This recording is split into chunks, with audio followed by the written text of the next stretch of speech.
Here's the waitress who stopped a war.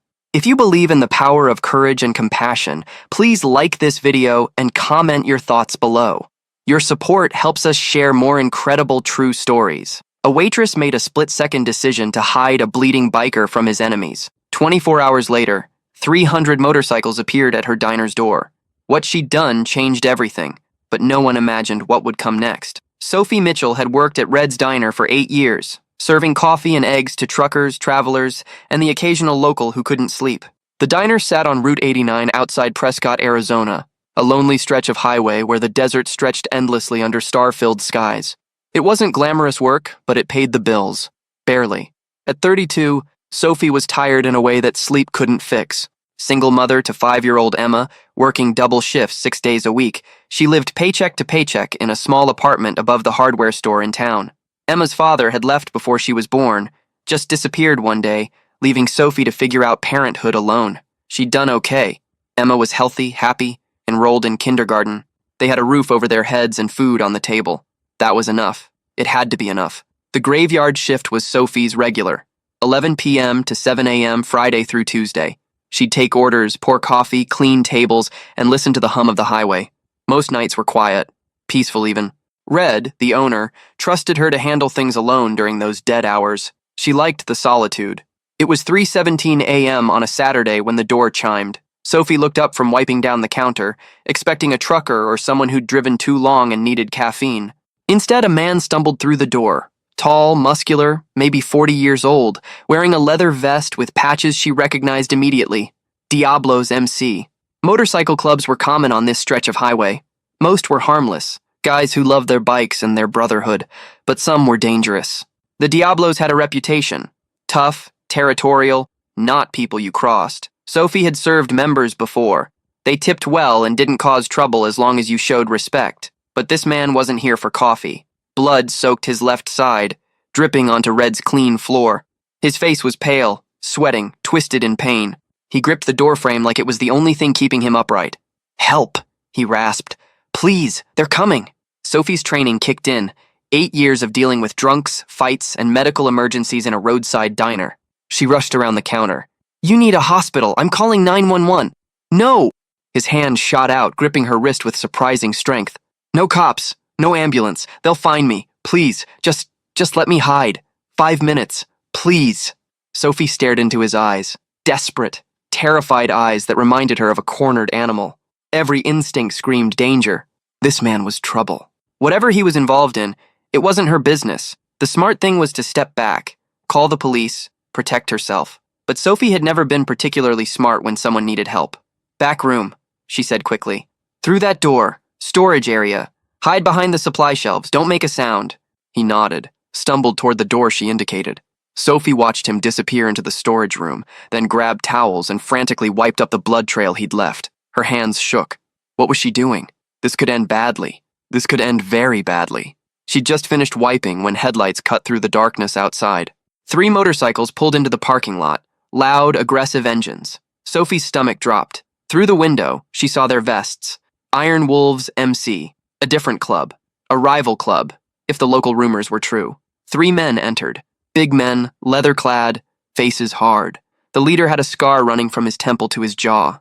His eyes swept the diner, calculating, dangerous. "Evening," Sophie said, keeping her voice steady. "Coffee?" "We're looking for someone," Scarface said, ignoring her offer. "Man on a bike. Diablo's patch. Came through here maybe 5-10 minutes ago. You seen him?" Sophie met his eyes. Lying to men like this was dangerous. But so was betraying someone who'd begged for help. She made her choice in a heartbeat. "Haven't seen anyone but truckers tonight. Pretty quiet." Scarface studied her face, looking for tells. Sophie had waitressed long enough to maintain neutral expressions through harassment, propositions, and threats. She didn't flinch. "You sure about that?" Another wolf stepped forward. "Because his bike's not far from here and he's bleeding pretty bad. We just want to talk to him. Like I said, haven't seen him. Maybe he went into the desert. People do that sometimes, think they can cut across to the highway." The third wolf was already looking around, checking the bathrooms, peering into the kitchen. Sophie's heart hammered. If they found the storage room, if they found him, "Place is empty," the third wolf reported. Scarface stared at Sophie for another long moment. Then he pulled out a card, dropped it on the counter. "He shows up, you call that number. There's money in it for you. Good money. I'll keep that in mind, Sophie said, not touching the card. The wolves left, engines roaring as they pulled back onto the highway. Sophie waited until their taillights disappeared completely before rushing to the storage room. The man, she still didn't know his name, sat slumped against the wall, barely conscious. The bleeding had slowed but not stopped. He needed real medical attention. They're gone, Sophie whispered. But you need a hospital. You're hurt bad. Can't, he mumbled. They'll check hospitals. They'll find me. Then you'll die. Rather die than let them catch me. His eyes focused on her face. Why'd you help me? You don't know me. You asked for help. I said yes, that's all. Sophie grabbed the first aid kit Red kept for kitchen accidents. I'm going to try to stop the bleeding. This might hurt. Already hurts. He managed a weak smile. I'm Jake Morrison. Sophie Mitchell. And Jake? You owe me one hell of an explanation after this. Two. Sophie worked on Jake's wound with shaking hands and basic first aid knowledge. The cut was deep, looked like a knife wound, but it had missed major arteries. She cleaned it as best she could, used butterfly bandages to close it, wrapped it tight with gauze. You need antibiotics, Sophie said, and probably stitches. This is temporary. It'll hold, Jake said, though his pale face suggested otherwise. Thank you, seriously. You just saved my life. Why are they after you? Jake was quiet for a moment, deciding how much to tell her. My club, the Diablos, we've had beef with the Iron Wolves for years. Territory disputes, respect issues, the usual. But recently it got worse. Someone's been running drugs through our territory without permission. We thought it was the Wolves. Turns out it's more complicated. Complicated how? Complicated like cops are involved. Like the Wolves are working with law enforcement to frame us for their operation. I found proof, documents, recordings. I was on my way to meet my brother, show him what I had. The Wolves jumped me at a gas station, tried to take the evidence and kill me. I got away, but not before they cut me pretty good. Sophie processed this. Dirty cops, rival gangs, evidence of crimes. She'd stepped into something way beyond a simple fight between bikers. Where's the evidence now? Jake pulled a USB drive from his vest pocket. Right here. Everything's on this. Financial records showing payments from cartel to local sheriff's department. Photos of meetings between wolves and cops. Enough to bring down their whole operation. Then give it to the FBI or state police and trust that someone higher up isn't dirty too? No thanks. I need to get this to my brother first. Marcus is president of our chapter. He'll know what to do with it. Can you call him? They destroyed my phone, and I can't risk using yours. They might be monitoring local cell towers. Jake tried to stand, grimaced, sat back down. I need a few hours. Let my body recover. Then I'll move. Sophie looked at this stranger she'd hidden, patched up, and lied for. She should tell him to leave. Should distance herself from whatever dangerous situation he was in. Should protect herself and Emma. You can rest here until my shift ends at 7, Sophie heard herself say. There's a couch in Red's office. It's not comfortable, but it's hidden. After 7, you need to go. Deal? Deal? And Sophie, I owe you. My club takes debt seriously. You need anything ever, you call me. I just need you to not die in my storage room and get me fired, Sophie said, managing a weak smile. She helped Jake to Red's office, got him settled on the ancient couch, then returned to her shift. The rest of the night passed in anxious watchfulness. Every set of headlights made her tense. Every customer made her wonder if they were wolves in disguise. At 6:45 a.m., Red arrived to prep for the breakfast rush. He was 65, ex-military, had owned the diner for 30 years. He knew Sophie was reliable and trusted her completely. How was the night? Red asked, tying on his apron. Quiet, Sophie lied, the word tasting sour. Just the usual. At 7:03 a.m., Jake emerged from the office looking slightly better. Still pale, still hurt, but able to move. Sophie had made him coffee and a breakfast sandwich. He accepted them gratefully. I need to call my brother, Jake said quietly. Can I use the diner phone? Just long enough to tell him where to meet me? Sophie glanced at Red, who was busy in the kitchen. She nodded and showed Jake to the phone by the register. He dialed, spoke in low tones, hung up quickly. He's sending someone to pick me up. 30 minutes. Jake looked at Sophie with genuine gratitude. I won't forget this. I promise. A beat-up pickup truck arrived exactly 30 minutes later. A younger man, early 20s, Diablo's vest, helped Jake to the vehicle. Before climbing in, Jake turned back to Sophie. My brother's gonna want to meet you, thank you proper. Can I give him your number? Sophie hesitated. Getting more involved with a motorcycle club seemed unwise, but she'd already crossed that line when she hid Jake from the wolves. Okay, she said quietly, and wrote her number on a napkin. Jake took it carefully, like it was precious. You're good people, Sophie Mitchell. World needs more of you. Then he was gone, the truck disappearing down the highway.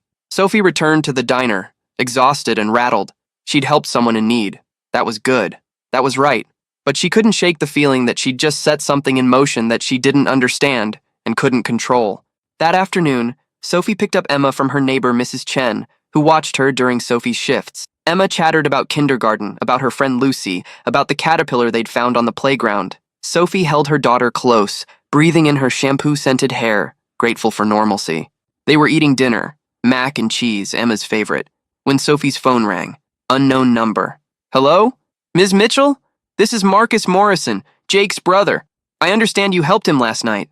The voice was deep, authoritative, controlled. I did what anyone would do. No, you did what very few people would do. You risked yourself for a stranger. That means something to us. I'd like to meet you if you're willing. Thank you in person, and discuss the situation. Sophie glanced at Emma, who was making patterns in her mac and cheese. I don't want trouble, Mr. Morrison. I just want to live my life. I understand. And I promise, we're not here to bring trouble to you. The opposite, actually. But I'd feel better having this conversation face to face. Would tomorrow work? I can come to you. Against her better judgment, Sophie agreed. They set a time, 2 p.m., at the diner during her break. She hung up feeling uneasy, but also curious. What did discuss the situation mean? 03. Marcus Steele Morrison arrived exactly at 2 p.m. Sophie spotted him through the diner window, 6'3", built solid, late 40s, with a presence that made people instinctively step aside. His Diablo's vest was covered in patches that marked rank and years of membership. He wasn't alone. 2 other members flanked him, but they stayed outside by the bikes while Marcus entered. Sophie met him by the door. Mr. Morrison? Call me Marcus. His handshake was firm, but not aggressive. Thanks for meeting me. Can we sit? They took a booth in the back. Red glanced over, curious but not interfering. Sophie had told him she was meeting someone about a situation from last night, but hadn't elaborated. Red was ex-military. He understood operational security. First thing, Marcus said, Jake's gonna be fine. You probably saved his life. The cut was infected. Our doctor got him on antibiotics, stitched him up properly. He'll recover. I'm glad. Second thing, and this is important, the Iron Wolves know you helped him. They've got the diner under surveillance. Saw Jake's pickup leave. They know he was here. Sophie's blood ran cold. What does that mean for me? It means you're in danger. The Wolves don't forget. They'll want to know what Jake told you, what you know. And they're not gentle when they ask questions. I don't know anything. I just bandaged a wound and let him rest. Doesn't matter what you actually know. Matters what they think you know. Marcus leaned forward. I'm not trying to scare you. I'm being honest. You showed courage helping my brother. Now we're gonna show courage protecting you. I don't need protection. Yeah, you do. And you're gonna get it whether you want it or not. That's how this works. You helped one of ours. Now you're under our protection. It's done. Sophie felt like the floor was tilting. I have a daughter, 5 years old. I can't have motorcycle gang drama in my life, which is exactly why you need protection. The Wolves know about Emma. They know where you live, where she goes to school. I'm not saying this to terrorize you. I'm saying this because it's reality. But here's the thing. As long as you're under Diablo's protection, they won't touch you. They can't. It would start a war they can't win. A war? Over me? Over principle. You protected one of ours. That makes you honorary family. And we protect family. Marcus pulled out his phone, showed her security footage. Grainy, but clear. Sophie recognized the diner, recognized herself, recognized the moment the Iron Wolves questioned her, and she lied. We pulled this from your parking lot camera. Jake showed me. You looked those men in the eye and lied without hesitation. You knew they were dangerous. You knew they could hurt you. You did it anyway. That's not nothing. That's the kind of loyalty and courage we respect. Sophie stared at the screen. What do you want from me? Nothing. We want to give you something. Safety. Peace of mind. Tomorrow morning, you're going to see a lot of motorcycles outside this diner. Don't be alarmed. We're making a statement. Letting the Wolves and anyone else know that Sophie Mitchell is off limits. That this diner is neutral ground. That anyone who messes with you answers to us. How many motorcycles? Enough. Trust me. It'll be enough. Marcus stood to leave. One more thing. Jake told me you have integrity, that you didn't ask for money or favors. You just helped because it was right. That's rare. If you ever need anything, and I mean anything, you call me. He placed a card on the table with a phone number. Day or night, you call, we come. That's a promise. After Marcus left, Sophie sat alone in the booth, staring at the card. Her life had been simple, predictable. Now it was something else entirely. She thought about Emma, about keeping her safe, about whether she'd made a terrible mistake or the only choice her conscience would allow. That evening, Sophie told Emma they were going to stay with Mrs. Chen for a few days. Like a sleepover, Sophie explained. Won't that be fun? Emma was delighted. Sophie was terrified.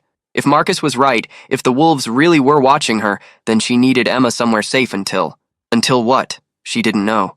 Sophie barely slept that night. She kept thinking about Marcus's words. Tomorrow morning, you're going to see a lot of motorcycles. What did that mean? 10? 20? She had no frame of reference for motorcycle club dynamics, no understanding of what she'd stepped into. Her alarm went off at 10:30 p.m. for her Friday graveyard shift. She dressed, kissed Emma goodbye at Mrs. Chen's apartment, and drove to Red's diner through dark, empty streets. The highway was quiet. The diner parking lot was empty except for Red's old Ford. Normal. Everything looked normal. Sophie went through her shift on autopilot, brewing coffee, wiping tables, taking the occasional order from sleepy truckers. She kept watching the windows, waiting for iron wolves to show up, to confront her, to make good on whatever threats Marcus had implied. But nothing happened. The night passed quietly. At 6:30 a.m., Red arrived. At 7 a.m., Sophie's shift ended, and she headed toward her car in the pale morning light. That's when she heard it. Distant at first, like thunder rolling across the desert. But the sky was clear. The sound grew louder, closer, more defined. Not thunder. Engines. Dozens of engines, hundreds of engines. Sophie turned toward the highway and froze. From both directions, motorcycles appeared, an endless stream of leather and chrome and roaring power. They filled the highway, slowed, turned into the diner's parking lot. More kept coming, and more, and more. They parked in neat rows, engines cutting off one by one until the silence was almost as overwhelming as the noise had been. Sophie counted 20, 50, 100. She stopped counting. There had to be 300 motorcycles, maybe more. Men and women in leather vests. Not just Diablo's patches, but patches from other clubs too. Allied clubs, apparently, all here for one purpose. Marcus stepped forward from the crowd. Behind him, Jake, still pale but standing, raised a hand in greeting. The entire assembly of bikers stood silent, watching Sophie with expressions of respect and solidarity. Ms. Mitchell, Marcus called out, his voice carrying across the parking lot.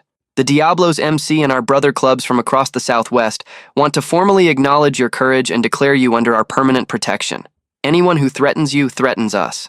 Anyone who harms you answers to us. This diner is now neutral ground.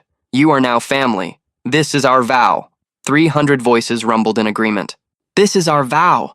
Sophie stood frozen, overwhelmed, trying to process the scene before her.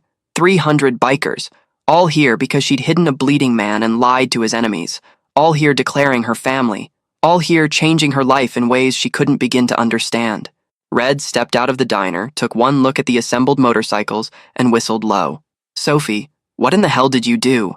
I helped someone, Sophie whispered. I just helped someone. But as she watched 300 bikers stand vigil outside the diner where she'd worked for 8 years, Sophie realized she'd done more than help. She'd accidentally stepped into a world of loyalty, honor, and codes she didn't understand. And somehow, impossibly, she'd earned their respect. Now she just had to figure out what that meant, and whether it was a blessing or a curse. Or 4. News crews arrived within 2 hours. 300 motorcycles parked outside a roadside diner made irresistible footage. Sophie found herself thrust into spotlight as reporters asked questions she didn't know how to answer. Ms. Mitchell, why did you help a member of the Diablo's MC? He needed help, Sophie said simply, uncomfortable with cameras. That's all. Are you involved with the motorcycle club? No, I'm just a waitress who made a choice. Marcus stepped in, taking over with practiced ease. Sophie Mitchell showed extraordinary courage protecting one of our brothers from those who meant him harm. We're here to honor that courage and ensure her safety. This woman represents the best of what people can be. Brave, compassionate, unwilling to look away when someone needs help. The story went viral. Waitress saves biker. Gets protection from 300 club members. Footage of Sophie standing tiny before 300 motorcycles was shared millions of times. Some called her brave. Some called her foolish. Some called her a hero. Sophie just wanted normal back. But normal was gone. The Iron Wolves, seeing the massive show of force, backed off completely. They couldn't touch Sophie without triggering war with not just the Diablos, but half a dozen allied clubs. The evidence Jake had gathered, the USB drive with proof of their drug operation and police corruption, was turned over to the FBI. An investigation launched. Several officers arrested. The Wolf president went into hiding. What Sophie thought was simple compassion had accidentally dismantled a criminal enterprise and exposed corruption reaching high into local law enforcement. "I didn't mean for any of this," Sophie told Marcus a week later. "Best things are rarely planned," Marcus said. "You acted on instinct, good instinct, and now you've got family watching your back." Over following weeks, Sophie's life transformed. The Diablos maintained a presence at the diner. Not intrusive, just visible. 2 or 3 members were always nearby during her shifts. They didn't interfere with work, didn't make demands, just existed as quiet protection. Emma thought they were cool. "Mommy, why do the motorcycle people come here?" "They're friends," Sophie said. "They make sure we're safe." "Like superheroes?" Sophie smiled. "Something like that." Jake recovered fully and visited regularly. He and Sophie developed unlikely friendship. The biker and the waitress bonded by one desperate night. Jake told her about club life, about brotherhood, about why these men chose this path. They weren't criminals or thugs. They were men who'd found family outside traditional structures, who lived by codes of loyalty and honor. "We're not perfect," Jake admitted. "We've all made mistakes, but we take care of our own. And now that includes you." Red's Diner became famous. Bikers from across the country made pilgrimages to visit the place where Sophie hid Razor. Business tripled. Red hired 2 more waitresses to handle volume. He gave Sophie a substantial raise and made her assistant manager. "You've changed this place," Red told her. "Made it something special." But not everyone was happy. 3 months after the incident, Sophie received a threatening letter. No return address, crude handwriting. "You made enemies, protected the wrong people. We don't forget. Watch your back." She showed Marcus immediately. His face darkened. The wolves are supposed to be done. Their operation collapsed. Most scattered. But maybe someone's still around holding a grudge. Should I be worried? No, because we're already handling it. 2 days later, the man who'd sent the letter, a former Iron Wolf who'd escaped arrest, was found by the Diablos. They didn't hurt him. They simply drove him to the FBI office and presented him with evidence of his involvement in the drug operation. He was arrested on outstanding warrants. The message was clear. You can't touch Sophie without consequences. Sophie wrestled with this. She didn't like people being hunted down because of her. But Marcus explained differently. This isn't revenge, it's justice. That man was part of the operation that nearly killed Jake, that corrupted police, that brought drugs into our community. He deserved consequences. We just made sure he did. 6 months after the rescue, the FBI's investigation concluded. 12 Iron Wolves were convicted. 4 police officers were fired and charged with corruption. The cartel connection was severed. The entire operation collapsed because Jake had gathered evidence and survived. Because Sophie had hidden him. "You changed everything," FBI agent Sarah Reeves told Sophie during follow-up. "Without your intervention, Jake Morrison dies. The evidence dies with him, and a criminal enterprise continues operating. Your courage had ripple effects you probably can't comprehend." "I just hid someone in a storage room," Sophie protested. "You did more than that. You made a choice when most would have looked away. That matters." Stoffer Zo 5. A year after the incident, Sophie's life had found new normal. The constant presence of Diablos members had become familiar, even comforting. She knew their names, their stories, their coffee orders. They knew about Emma, asked about her kindergarten graduation, brought birthday presents. They'd become, as Marcus promised, family. Emma turned 6. Sophie threw a party at their apartment, modest but filled with love. Emma's school friends came, Mrs. Chen came, Red came. And to Emma's delight, 10 Diablos members showed up with presents and motorcycles they let the kids sit on while parked. "Best birthday ever," Emma declared, wearing a tiny leather vest Marcus had custom made. It said Diablos Princess on the back. Sophie cried when she saw it. Jake pulled Sophie aside during the party. "You know what today is? Emma's birthday? Also the anniversary of the day you saved my life. I wanted to give you something." He handed her an envelope. Inside was a check for $50,000. Sophie stared, speechless. "Jake, I can't." "You can, and you will. This is from the club. We pooled resources. It's not payment for what you did. That's priceless. It's support. For Emma's future, for college, or whatever she needs. Take it, please." Sophie's eyes filled with tears. $50,000. That was security. That was Emma's education funded. That was breathing room. I don't know what to say. Say you'll accept it. Say you'll let us take care of you the way you took care of me. Sophie hugged Jake tightly. "Thank you. Thank you so much." That money changed things. Sophie opened a college fund for Emma. She paid off her car. She put money aside for emergencies. For the first time in her adult life, she wasn't drowning financially. But the biggest change came from something unexpected.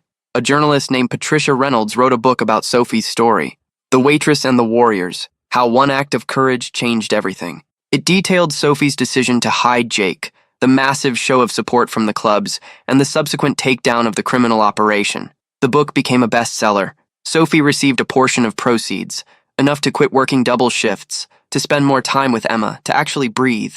Patricia donated the rest to charities supporting children of incarcerated parents. Your story matters, Patricia told Sophie during a book signing at Red's Diner.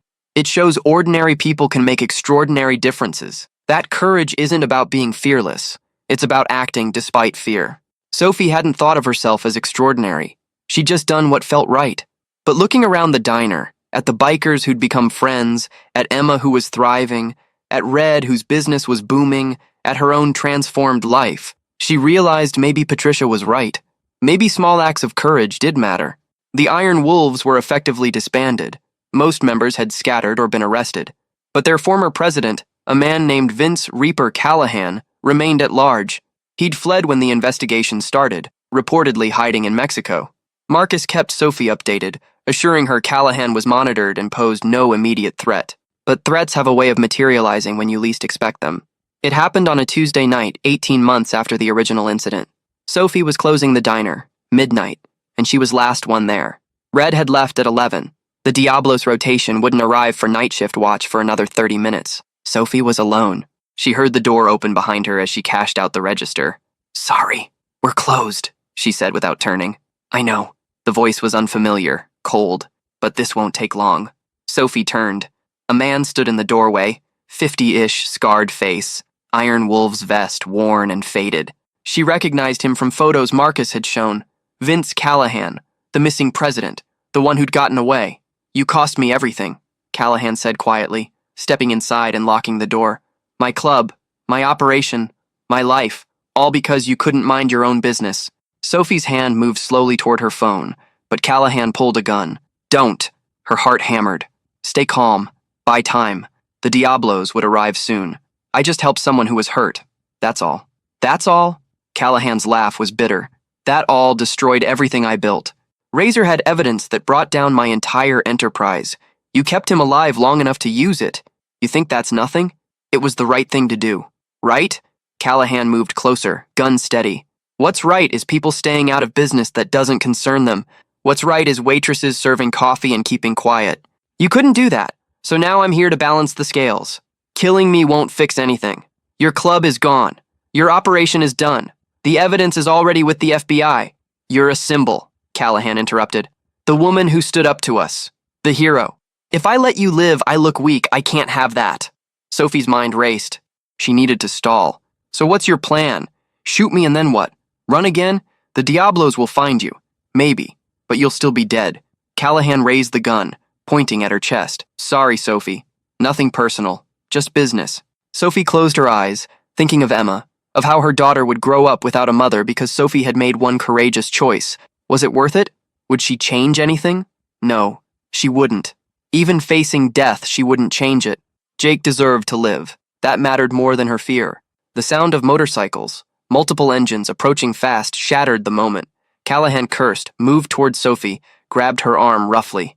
"Insurance," he muttered, pressing the gun to her side. The diner door exploded inward. Marcus entered first, followed by 6 Diablos members, all armed. They surrounded Callahan immediately. "Let her go, Vince," Marcus said calmly. "It can't get worse. You destroyed my life. I'm just returning the favor." "By killing an innocent woman?" "She's not innocent. She started this." "She saved someone's life," Marcus corrected. "That's not a crime. That's humanity." Sophie felt the gun press harder into her ribs. She met Marcus's eyes, saw calculation there. She shook her head slightly. "Don't risk it." But Jake stepped forward, hands raised. "Vince, remember when you pulled me out of that bar fight in Phoenix? 7 years ago. I was about to get killed, and you intervened. You saved my life." Callahan blinked, confused. "You did that because it was right," Jake continued. "Because we were brothers. Because that's the code. Somewhere you forgot that code. But it's not too late. Let Sophie go. Turn yourself in. Accept responsibility. Maybe you get 20 years instead of life, but if you pull that trigger, there's no coming back. Row 6. The diner was silent except for breathing and idling motorcycles outside. Sophie felt Callahan's grip tremble slightly, saw indecision in his eyes. He was a man who'd lost everything, facing the final choice that would define him forever. Slowly, Callahan lowered the gun. He released Sophie, who stumbled forward into Jake's arms. Callahan set the weapon on the counter, raised his hands. I'm done. Marcus moved quickly, securing the gun, calling police. Within minutes, squad cars arrived. Callahan was arrested without resistance. He looked at Sophie as they led him away. I'm sorry. For what it's worth, I'm sorry. Sophie nodded. She couldn't find words. She'd come within seconds of death because she'd done something good. The unfairness was staggering. After police left, Marcus made Sophie sit. You okay? I don't know. Sophie's hands shook. I really thought. I know, but you're safe now. Callahan's going away for a long time. Marcus pulled up a chair. Sophie, I need to ask something. After tonight, if you want out, if you want us to back off, give you space, we'll do it. No hard feelings. Sophie looked around the diner, at Jake, whose life she'd saved, at the other Diablos who'd rushed here to protect her, at Marcus, who'd treated her with more respect than almost anyone. She thought about Emma's birthday party, the college fund, the friendships she'd formed, the family she'd gained. No, Sophie said quietly. I don't want out. All of this, it's scary sometimes, but it's also beautiful. You've shown me what loyalty looks like, what chosen family looks like. I'm not walking away from that. Marcus smiled. Then we're not walking away from you. The story of Callahan's arrest made national news. Former gang leader arrested attempting to kill waitress who exposed his crimes. Sophie gave one final interview, asked if she regretted her decision to hide Jake Morrison. Not for a second, Sophie said. I'd do it again tomorrow. Because at the end of the day, we're all just people trying to survive. And sometimes surviving means helping each other, even when it's dangerous. Especially when it's dangerous. Callahan was sentenced to 35 years. The remaining Iron Wolves were found and prosecuted. The criminal enterprise was fully dismantled. And Sophie Mitchell, waitress, single mother, accidental hero, became a symbol of courage in a world that desperately needed examples of ordinary people doing extraordinary things. 2 years after the rescue, Sophie stood outside Red's diner, now officially renamed Sophie's Place with Red's blessing, and watched as 50 Diablos members gathered for the anniversary. They'd made it a tradition. Every year on this date, the club would meet at the diner to honor the moment Sophie chose courage over safety. Emma, now 7, wore her leather vest proudly and sat on Jake's motorcycle, pretending to ride. Sophie watched her daughter, happy, secure, loved, and felt overwhelming gratitude. Yes, her life had changed. Yes, she'd faced danger. But she'd also gained family, purpose, and proof that doing the right thing mattered. Jake approached, holding 2 cups of coffee. Thinking deep thoughts? Thinking about choices, about how one decision can change everything. Any regrets? Sophie smiled. Not one. Marcus called everyone to attention. The assembled bikers quieted. 2 years ago, Sophie Mitchell made a choice. She chose humanity over fear. She chose to protect someone who needed help, even though it put her at risk. Because of that choice, Jake is alive. Evidence reached the FBI. Criminals faced justice, and all of us learned what real courage looks like. He raised his coffee cup. To Sophie, to choosing right over easy, to the woman who stopped a war by refusing to let a wounded man die in her diner. 50 voices echoed. To Sophie. Sophie felt tears on her cheeks. Good tears. Grateful tears. She'd been so afraid that night when Jake stumbled through her door. Afraid of consequences, afraid of danger, afraid of changing her safe, predictable life. But fear was a poor guide. Compassion was better. And standing here 2 years later, surrounded by people who'd become family, running a thriving diner, watching her daughter grow up secure and loved, Sophie knew she'd made the right choice. 3 years after the rescue, Sophie met Daniel Reeves, an EMT who stopped at the diner regularly. He knew her story, admired her courage, and slowly, carefully, they fell in love. Daniel understood her life, understood the Diablo's presence, understood that Sophie came with a protective detail and complicated history. I wouldn't change any of it, Daniel told her on their first date. Everything you've been through made you who you are, and who you are is pretty amazing. They married the following year. Emma was flower girl. Marcus walked Sophie down the aisle. 50 Diablos members formed an honor guard outside the small church. It was unconventional. It was perfect. Sophie Mitchell, now Sophie Reeves, continued working at the diner she'd renamed. She raised Emma with Daniel's help. She maintained friendship with the Diablos, who remained a constant protective presence. She lived the life she'd built from one moment of courage, one decision to help someone in need. And every time she told her story, to journalists, to students, to anyone who asked, she ended with the same words: "I'm not special. I'm not a hero. I'm just someone who refused to look away when another human being needed help. That's all. And if I can do it, anyone can." The world changes when we choose compassion. When we choose to help instead of hide. When we choose courage over fear. It's really that simple. And it's really that hard. But it's always, always worth it. Years later, when Emma asked her mother what the most important thing she'd learned in life was, Sophie's answer came easily. That family isn't about blood. It's about who shows up, who protects you, who honors your courage and stands beside you when things get hard. I learned that from a bleeding man who stumbled into my diner asking for help, and from the 300 bikers who showed up the next day to declare me family. Emma absorbed this, then asked, "So if someone needs help, we help them?" "Always," Sophie said firmly. "Even if it's scary, even if it's dangerous, even if it changes everything. We help. That's what family does." And in that simple exchange, Sophie passed forward the most important lesson of her life: that courage is contagious, that compassion creates ripples, and that one person choosing to do the right thing can change the world in ways they'll never fully comprehend. The end.